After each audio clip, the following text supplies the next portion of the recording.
Saya akan menganggap diri saya sebagai Yahudi 8 Oktober. 1.200 orang baru saja dibantai.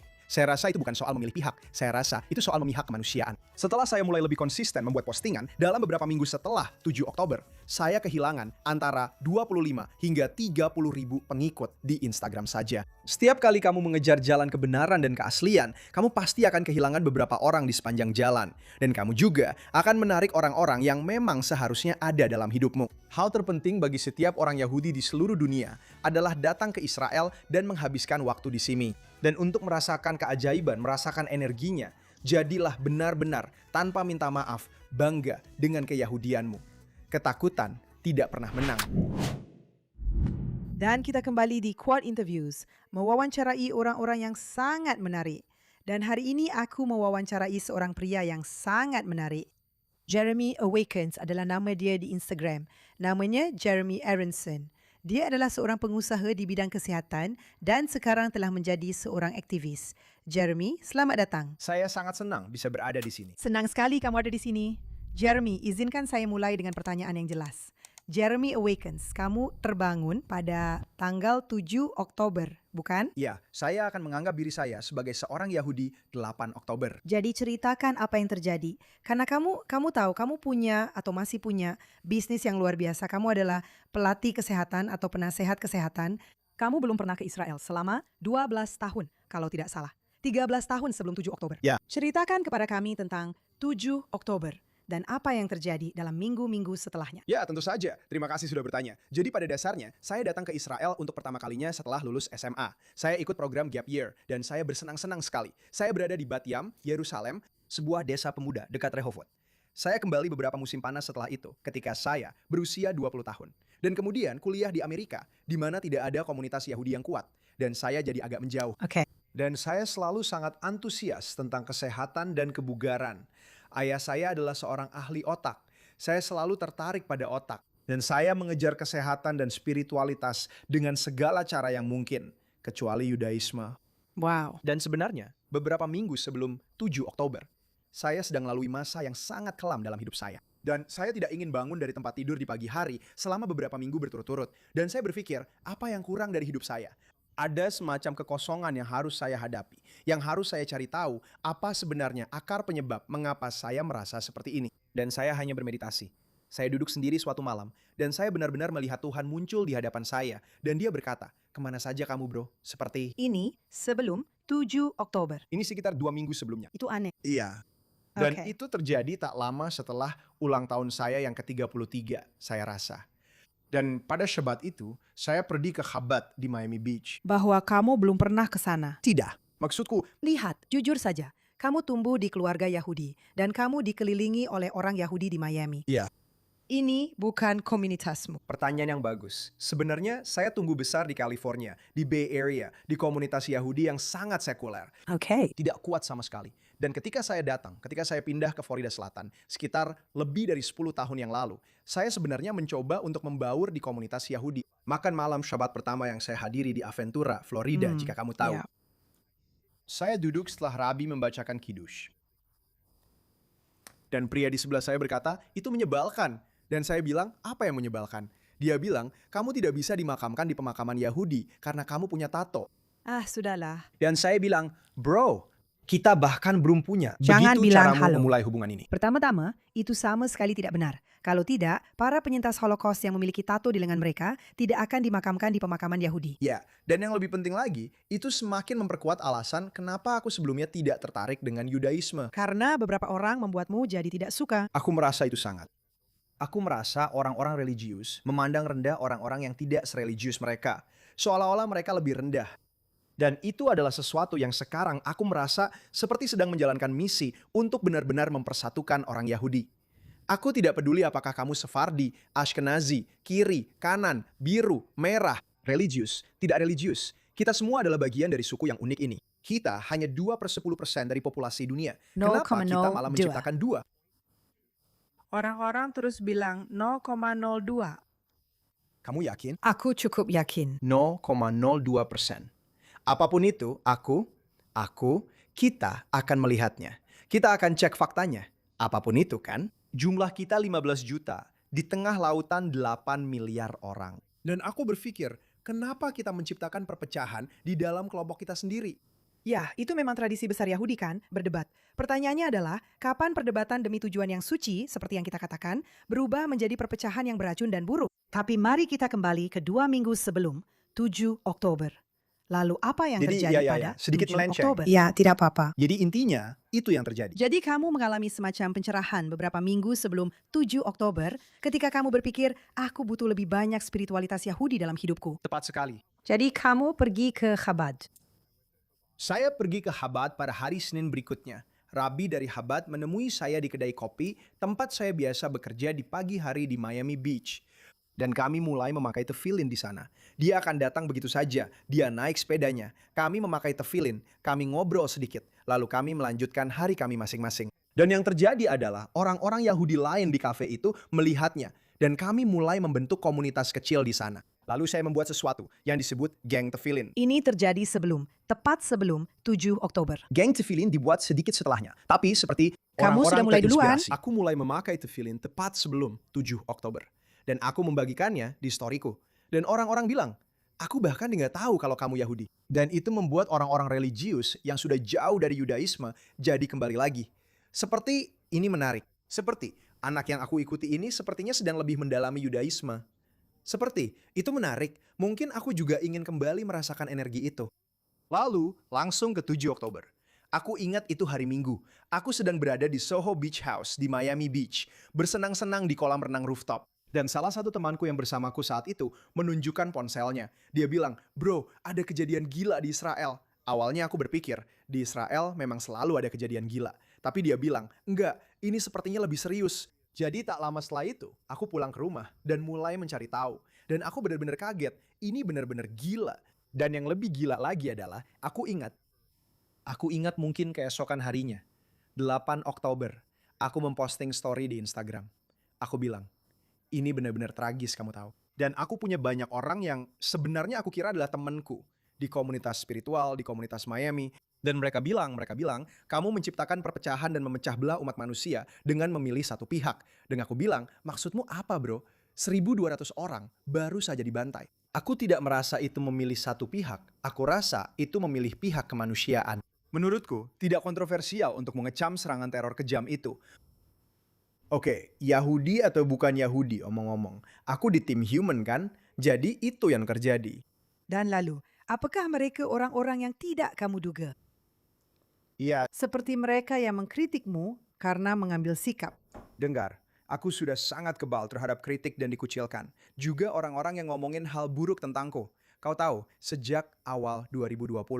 Dan aku punya pandangan sendiri Corona, tentang vaksin iya. dan COVID. Jadi banyak orang yang menyerangku Kamu karena itu. Jadi aku membangun mental yang kuat. Pada titik ini, aku tidak merasa perlu minta maaf. Aku bicara apa adanya. Kalau kamu suka, luar biasa. Kalau tidak suka, juga luar biasa. Benar. Dan yang terjadi adalah, ya salah satu sahabatku di Miami Beach benar-benar tinggal 2 blok dari rumahku. Aku ingat postingan pertamaku yang aku buat, sekitar tanggal 9 atau 10 Oktober. Dia berkomentar, dia tidak mengirim pesan, dia tidak mengirim SMS kepadaku seperti, bro, gimana kabarmu? Aku tahu kamu Yahudi, ini pasti cukup menantang. Dia benar-benar berkomentar di postingan itu, dan dia bilang, namamu seharusnya Jeremy tertidur, bukan Jeremy awakens. Kamu lagi tidur sekarang. Dan aku bilang, bro, kamu bahkan gak punya nyali buat datang 2 blok ke rumahku dan ngobrol, tahu nggak? Dan saat itulah aku berpikir, oke, ini bakal jadi perjalanan yang menarik. Dan perjalanannya membuat kamu kehilangan puluhan ribu pengikut kan? Ya, jadi aku mulai dengan benar-benar ingin mencari tahu lebih banyak tentang apa yang sedang terjadi. Tapi aku mulai dengan membuat story setiap pagi dan bangun sangat pagi. Lalu berpikir, oke, apa yang bisa aku lakukan hari ini untuk mendukung orang-orang Yahudi dan bangsa Israel selama masa ini? Lalu aku mulai menjadi lebih percaya diri dan aku mulai merasa muak dengan semua yang kulihat terjadi di Eropa dan semua kota besar ini. Tapi apakah komunitasmu sendiri mengecewakanmu? Maksudku dengan komunitas, aku maksudkan komunitas kesehatan, komunitas yang kamu ikuti, komunitas profesionalmu. Apakah kamu merasa ada penolakan khusus dari mereka? Ya, benar-benar. Komunitas spiritual. Atau komunitas spiritual, komunitas yoga, Ini lucu komunitas karena- meditasi. Ini lucu karena itu benar-benar memaksa saya untuk mendefinisikan ulang apa itu spiritualitas. Karena banyak orang berpikir spiritualitas itu seperti saya akan pergi ke retret meditasi ini. Saya akan melakukan yoga. Kamu Saya tahu, akan saya makan akan memeluk granola. pohon. Ya, benar sekali. Dan jangan salah paham, hal-hal itu sebenarnya bisa membuatmu lebih spiritual. Tapi yang saya sadari adalah, kebanyakan orang ini hanya menggunakan spiritualitas sebagai topeng. Topeng maksudnya bagaimana? Topeng agar terlihat seperti mereka adalah orang yang sangat penuh kasih dan saleh. Padahal kenyataannya, mereka justru sebaliknya. Mereka hanya bingung. Dan mereka mengikuti narasi yang mereka lihat di TikTok, di media arus utama, daripada benar-benar mencari kebenaran. Dan bagi saya, spiritualitas adalah kebenaran. Itu adalah hubungan yang nyata dan otentik dengan kebenaran. Itu adalah memiliki hubungan langsung dengan Tuhan. Dan tanpa hal-hal itu, kamu benar-benar tidak bisa menjadi spiritual. Kamu tahu, Rabiku bilang, spiritualitas itu seperti dua kata kan? Itu seperti roh dan ritual. Jadi seperti ritual itu adalah mengucapkan modeani, modahani, melilitkan tefilin, melakukan hal-hal itu. Dan itu juga merasakan energi yang konsisten dari Tuhan dan melakukan hal-hal itu setiap hari untuk mewujudkannya. Tapi ya, saya sangat jijik karena orang-orang ini selalu bicara tentang cinta dan cahaya. Mereka adalah orang-orang yang mengatakan sebarkan intifada ke seluruh dunia. Tepat sekali. Dan dengar, saya sudah belajar untuk ya itu. Itu adalah pelajaran yang sangat berharga bagi saya untuk benar-benar melepaskan. Melepaskan harapan, melepaskan segala persepsi, dan benar-benar fokus pada diri saya sendiri, kebenaran saya, dan orang-orang Yahudi.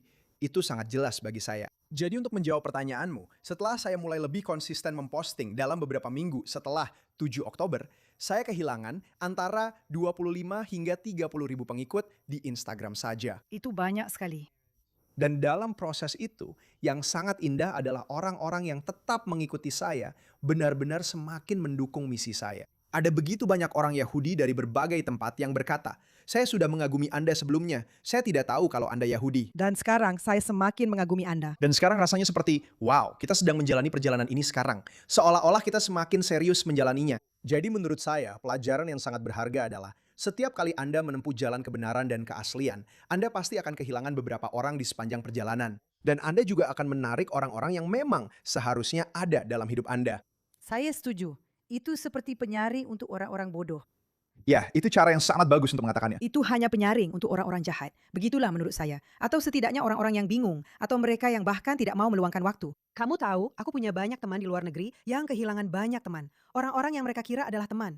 Lalu aku berpikir, ya, kalau orang-orang itu bahkan tidak bisa berprasangka baik kepadamu dan pendapatmu, menggali sedikit lebih dalam dan mencari tahu apa yang sebenarnya terjadi, maka mereka sebenarnya tidak pernah benar-benar menjadi teman atau menghormatimu sejak awal. Kamu tahu, dan itulah penyaringnya. Sekarang Jeremy, salah satu hal yang sangat aku suka tonton adalah apa yang sering kamu posting. Maksudku, jadi kamu masih seorang pengusaha di bidang kesehatan dan kamu terlibat dengan startup.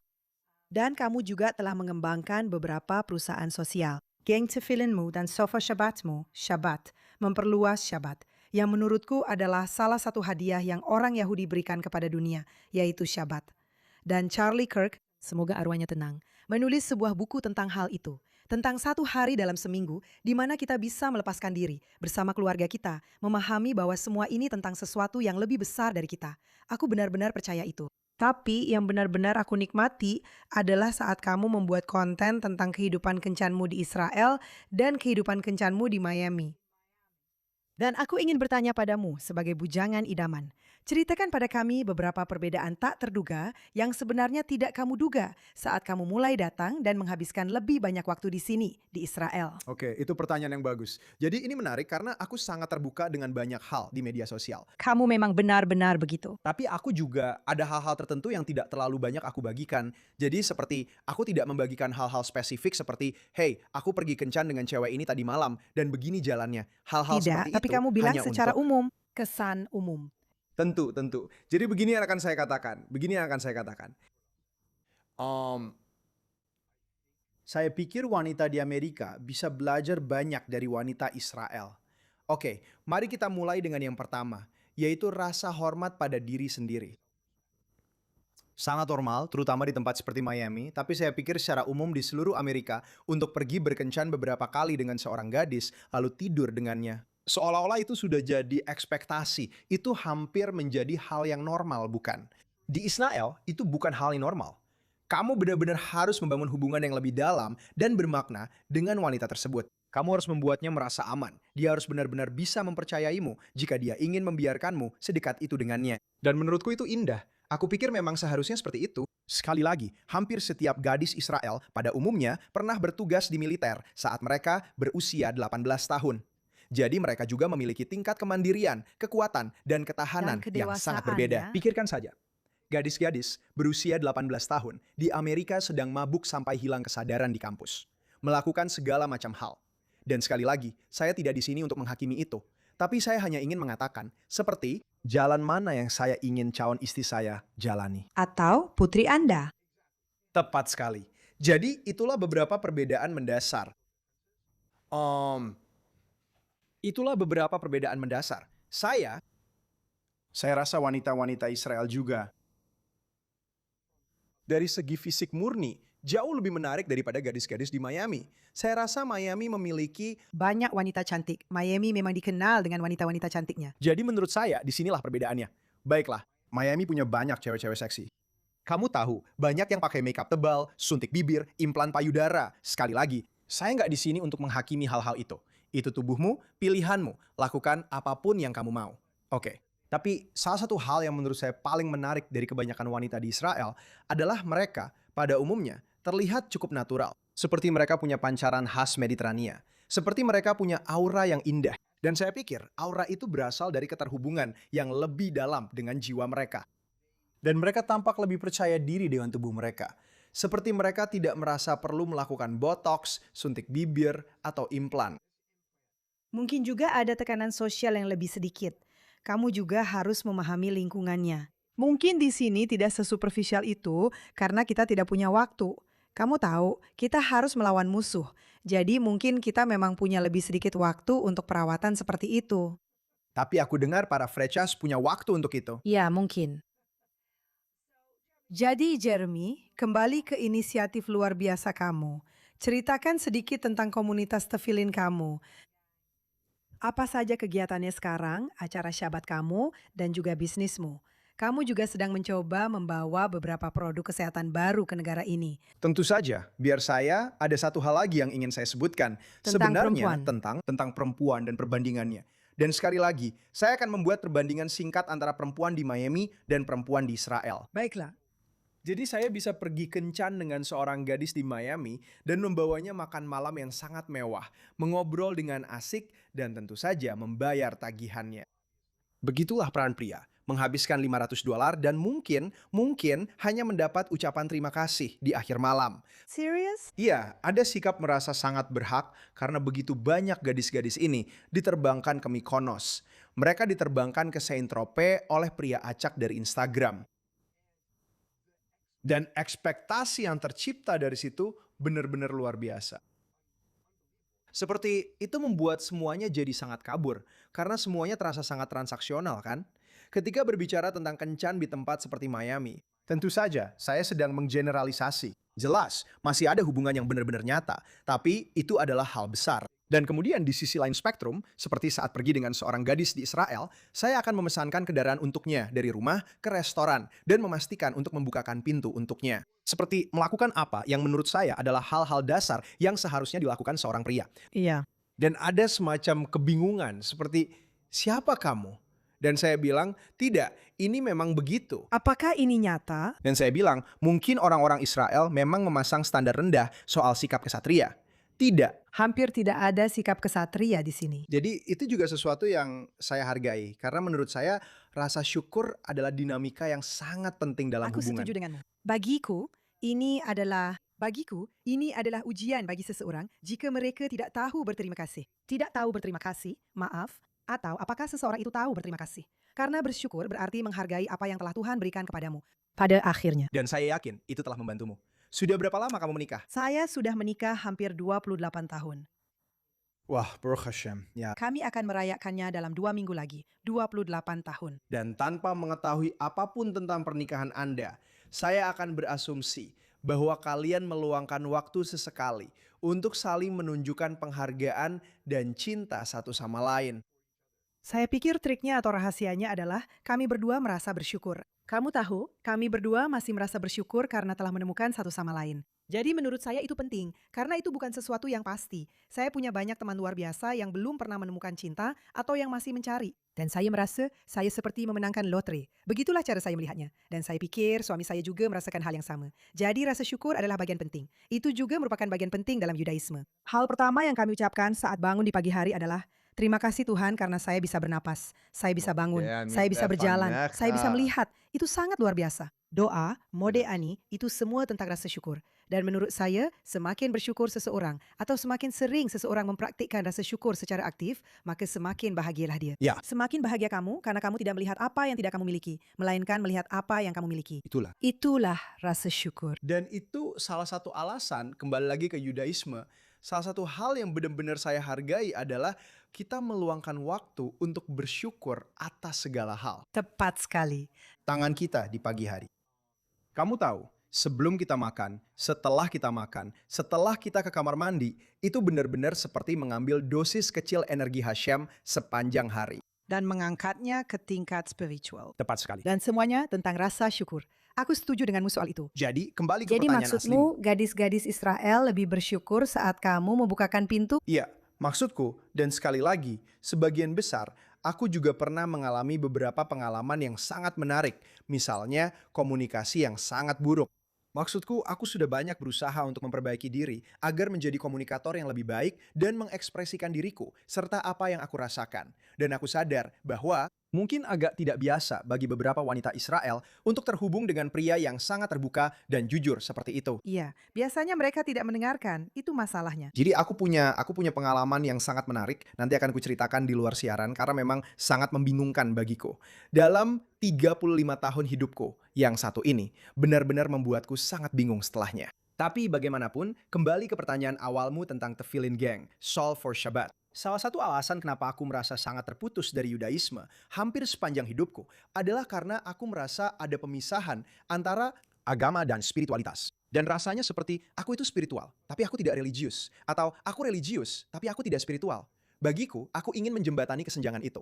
Jadi Tefillin Gang itu sebenarnya hanya aku yang melilitkan tefillin sebagai kesempatan untuk terhubung lebih dalam dengan Tuhan, bermeditasi, dan memiliki momen itu. Dan aku benar-benar percaya aku bisa menjadi perantara itu. Aku bisa menjadi penghubung yang membuat pria lain sepertiku yang terputus dari Yudaisme untuk melilitkan tefillin. Dan menjadikannya kebiasaan, bukan karena paksaan. Bukan juga seperti kamu buruk kalau tidak melakukannya, tapi ini adalah alat yang kuat jika kamu ingin memperdalam hubunganmu dengan Tuhan. Jadi kami telah berkembang, kamu tahu, akun Instagram kami saat ini sedang diblokir. Tapi kami mungkin sudah membantu sekitar 1.500 pria untuk melilitkan tefillin. Geng Tefillin sedang diblokir. Iya, kami selalu melewati proses-proses yang menarik. Soulful Shabbat, saya sering menghadiri makan malam Shabbat di Miami. Dan semuanya luar biasa, tapi semuanya terasa sama. Rasanya orang-orang hanya berinteraksi dengan orang di sebelah kiri, kanan, atau di seberangnya. Hanya ngobrol hal-hal dangkal saja. Dari mana asalmu? Sudah berapa lama kamu di Miami? Tempat Kamu favoritmu di bekerja di sini di mana? mana? Ya, dan itu lagi. Tidak apa-apa, tapi itu hanya membangun fondasi percakapan yang dangkal. Dan itu adalah masalah yang ingin saya selesaikan. Saya pikir, kebanyakan orang merindukan kedalaman emosional, entah kita sadar atau tidak. Jadi, Syabat yang penuh jiwa adalah perpaduan tradisi dan transformasi. Jadi kami punya pertanyaan-pertanyaan unik untuk setiap meja agar bisa dibicarakan. Dengan cara yang sangat terbuka, mungkin berkaitan dengan bacaan Taurat mingguan. Itu mungkin berkaitan dengan misalnya, jika kita sedang merayakan Hari Raya, Paskah Yahudi. Seperti apa Mesir batin yang ingin kamu tinggalkan dalam hidupmu? Kamu tahu, Membuatnya relevan, membuatnya sesuai, kurasa. tepat sekali. Dan umpan balik terbesar yang saya terima dari hal-hal itu adalah orang-orang merasa bahwa mereka benar-benar membangun hubungan yang bermakna, persahabatan seumur hidup. Saya mungkin sudah seperti mak comblang, tidak langsung. Dan seperti beberapa orang, bagus untukmu. Jeremy. Jadi, maksud saya, ini baru berjalan selama setahun. Kamu tahu, ini benar-benar baru saja dimulai. Jadi saya sangat antusias melihat kemana arahnya. Dan kemudian, usaha terbaru adalah Lev 18. Yang pada dasarnya adalah perusahaan telemedicine yang membawa obat-obatan modern yang paling terpercaya ke masyarakat Yahudi. Lev berarti hati. 18 adalah angka untuk chai, jelas.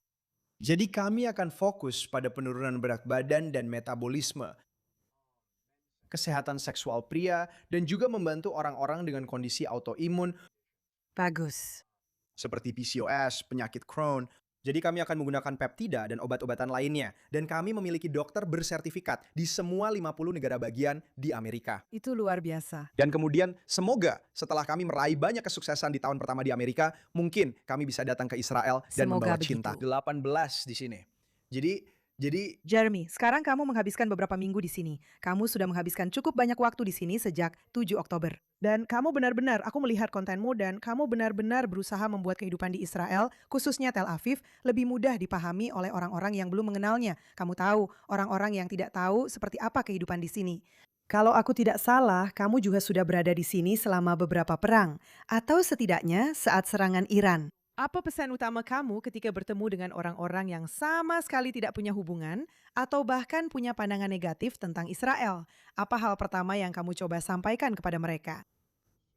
Jadi aku percaya bahwa hal terpenting bagi setiap orang Yahudi di seluruh dunia adalah datang ke Israel, menghabiskan waktu di sini, dan merasakan keajaiban, merasakan energinya. Aku benar-benar merinding saat mengatakannya, karena aku tidak datang ke sini selama 13 tahun itu. Dan itu adalah salah satu penyesalan terbesarku. Aku seperti, bagaimana mungkin aku melewatkan kekuatan energi yang luar biasa dari Israel ini? Kamu tahu, Tel Aviv jelas luar biasa. Kamu tahu, untuk kehidupan malamnya, pantainya, matahari terbenamnya, musiknya, semua itu luar biasa. Tapi berada di Yerusalem juga memberikan perasaan yang sangat unik. Rasanya seperti mengisi ulang energi spiritual. Memang benar, seperti saya bisa saja berjalan-jalan di pagi hari dan saya merasa sangat terhubung dengan iman saya. Saya merasa sangat dekat dengan Tuhan dan sangat mudah untuk terbawa oleh pemberitaan dan merasa kewalahan oleh rasa takut. Seperti, ya Tuhan, rasanya tidak aman untuk datang. Dan kemudian kamu datang ke sini dan rasanya seperti, wow, saya belum pernah merasa seaman ini dalam hidup saya, tahu? Dan saya pikir itu sangat penting bagi saya.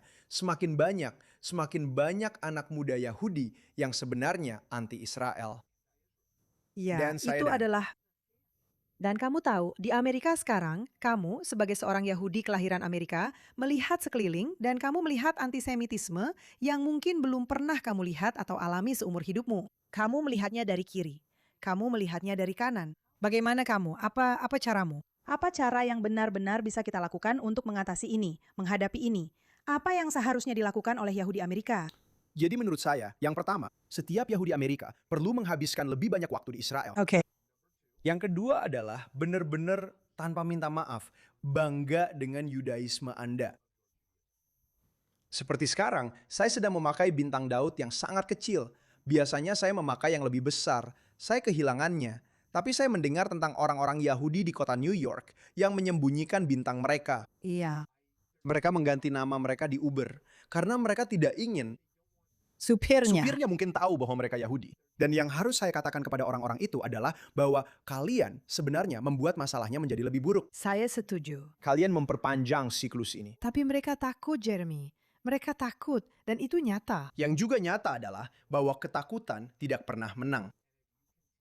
Dan jika kamu terus hidup dengan rasa takut untuk menunjukkan identitas aslimu, lalu menurutmu bagaimana dunia akan merespons? Iya. Sekali lagi, saat orang Yahudi berada dalam kondisi terbaik, mereka bersatu, mereka kuat, mereka bangga. Begitu kita menunjukkan kerentanan di dalam komunitas kita, saat itulah dunia tahu kita lemah. Saya setuju. Itu adalah kebencian tanpa dasar yang menghancurkan bait suci kedua. Benar sekali. Oke, bangsa Romawi memang menghancurkannya secara fisik, tapi kebencian tanpa dasar di antara orang-orang Yahudi adalah akar penyebab yang sebenarnya. Ya, benar. Salah satu kelompok memanggil mereka untuk menghancurkan kelompok kedua. Itulah sebabnya itu terjadi. Jadi bagi saya, sesederhana itu. Dan saya pikir para orang tua perlu melakukan pekerjaan yang lebih baik. Dan memberikan anak-anak mereka bekal agar Yudaisme terasa lebih dekat dan lebih keren. Seperti Saya setuju denganmu. saya sebenarnya senang saya tidak memilikinya saat saya masih muda. Saya merasa Tuhan menempatkan saya di jalur yang sangat unik. Segalanya terjadi persis seperti yang seharusnya. Dan saya merasa selama 15 tahun saya terputus dari keluarga luar biasa ini. Iya. Ya, jadi Kamu tahu, aku selalu aku bilang ke temanku yang menelponku hari ini, dan dia bilang, saudaraku akan meninggalkan negara ini. Dia sudah di sini selama beberapa tahun. Dan aku bilang, dia pikir semuanya buruk. Aku bilang, lalu di mana yang tidak? Dia bilang, ya, kamu benar. Aku bilang, dengar, pada akhirnya kita memang tidak sempurna, tapi keluargamu yang tidak harmonis tetaplah keluargamu. Jadi pertanyaannya, apakah kamu tetap tinggal dan mencoba memperbaikinya? Atau kamu pergi dan mencari keluarga tidak harmonis yang lain? Dan itulah posisi kita sekarang. Dan kita lebih memilih tetap bersama keluarga yang sudah kita kenal dan kita cintai. Jadi apa yang ingin kamu sampaikan sebagai penutup? Apa pesanmu? pesan saya untuk orang-orang Yahudi adalah benar-benar mewujudkan salah satu nilai inti kita, yaitu tikkun olam, memperbaiki dunia. Benar? Tapi untuk menyembuhkan dunia, kita perlu menyembuhkan diri kita sendiri dulu. Tentu saja. Dan saat ini, ada begitu banyak orang Yahudi yang hidup di dunia ini dengan trauma yang belum sembuh. Dan energi itu menciptakan kebencian tanpa alasan di antara orang-orang Yahudi. Kita tidak akan pernah menjadi versi terbaik dari diri kita sendiri jika kita tidak berbenah dari dalam. Oke, jadi menurut saya, hal terpenting seperti yang sudah saya bicarakan sebelumnya adalah pro-Semitisme. Bagaimana saya secara pribadi bisa menjadi versi terbaik dari diri saya sendiri, versi diri saya yang Tuhan ciptakan untuk saya menjadi. Benar? Mengucapkan modah ani setiap pagi, mengenakan tefilin, berdoa, merawat tubuh saya, merawat wadah jiwa saya, makan makanan sehat, memperlakukan diri saya dengan kebaikan, memperlakukan orang lain dengan kebaikan. Jika kita semua bisa melakukan pekerjaan batin itu secara kolektif, kita akan naik ke tingkat yang baru. Dan deciding dan kidat akan bisa menjatuhkan kita setelah kita meningkatkan kesadaran kita sendiri. Jadi menurut saya, kita perlu fokus pada prosemitisme daripada Saya suka itu. dari papa hanya fokus pada semua energi negatif. Jadi Saya intinya suka seperti itu. tikkun olam dan juga ya menyembuhkan jiwa kita. Ya, saya suka itu. Dan itu pesan yang luar biasa. Jeremy, terima kasih karena sudah tersadar. Terima kasih sudah berada di sini. Dan silakan kembali ke Yerusalem sesering yang kamu mau. Baruch Hashem. Sangat menyenangkan bersamamu. Dan kita harus bikin sesi kedua, kamu jadi tamu di podcast saya. Aku akan sangat senang. Terima kasih. Ayo kita lakukan.